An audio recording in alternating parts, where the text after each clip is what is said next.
सोलन रामशहर और इसके आसपास के ग्रामीण क्षेत्रों में इस बार मौसम किसानों के लिए भारी परेशानी का कारण बनता जा रहा है। बीते कई दिनों से लगातार पड़ रहे घने कोहरे ने गेहूं की फसल पर सीधा असर डाल दिया है। खेतों में लहराने वाली फसल अब पीली पड़ने लगी है, जिससे किसानों के माथे पर चिंता की लकीरें साफ दिखाई देने लगी। क्षेत्र के किसानों का कहना है कि कोहरे के कारण धूप नहीं मिल पा रही है, जिससे फसल का विकास रुक गया है। वहीं लंबे समय से बारिश न होने के कारण मिट्टी में नमी की भारी कमी हो गई है। गेहूं की फसल के लिए इस समय हल्की से मध्यम बारिश बेहद जरूरी होती है, लेकिन मौसम की बेरुखी ने किसानों की मेहनत पर पानी फेरने का कार्य कर दिया है। रामशहर क्षेत्र सहित आसपास के लगभग 25 पंचायतों के किसानों ने कई हेक्टेयर भूमि में गेहूं की बिजाई की थी।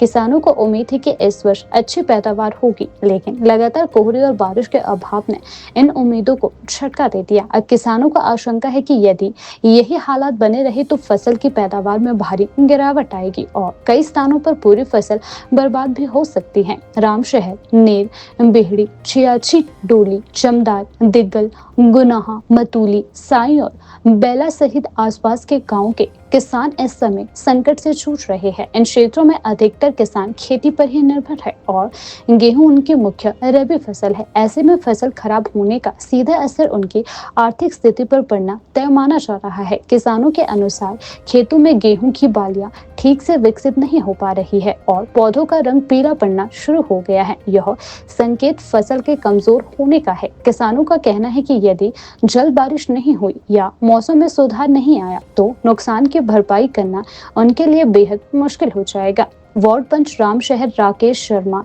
नंबरदार राजकुमार शर्मा, बाबूराम और लेखराम ने भी क्षेत्र की स्थिति पर चिंता जताई। उनका कहना है कि लगातार कोहरे और सूखे मौसम के कारण किसानों की फसल लगभग खराब हो चुकी है। उन्होंने कहा कि किसान पहले ही महंगाई और बढ़ती लागत से जूझ रहे हैं। ऐसे में फसल खराब होना उनके लिए दोहरी मार साबित हो रहा है। प्रभावित किसानों और स्थानीय जनप्रतिनिधियों ने सरकार से मांग की है कि क्षेत्र में फसल नुकसान का शीघ्र सर्वे करवाया जाए और प्रभावित किसानों को उचित मुआवजा प्रदान किया जाए। उनका कहना है कि अगर समय रहते सरकार ने राहत नहीं दी तो कई किसान आर्थिक संकट में फंस सकते हैं। किसानों ने यह भी आग्रह किया कि भविष्य में इस तरह की प्राकृतिक आपदाओं से निपटने के लिए वैकल्पिक योजनाएं और सिंचाई सुविधाएं विकसित कराई जाए, ताकि मौसम की मार से खेती को कुछ हद तक सुरक्षित किया जा सके। कुल मिलाकर रामशहर और आसपास के क्षेत्रों में गेहूं की फसल पर मंडराता संकट न केवल किसानों की मेहनत पर सवाल खड़ा कर रहा है, बल्कि ग्रामीण अर्थव्यवस्था के लिए भी चिंता का विषय बन गया है। अब सभी की निगाहें सरकार और मौसम पर टिकी हुई है कि आने वाले दिनों में किसानों को राहत मिल पाती है या नहीं।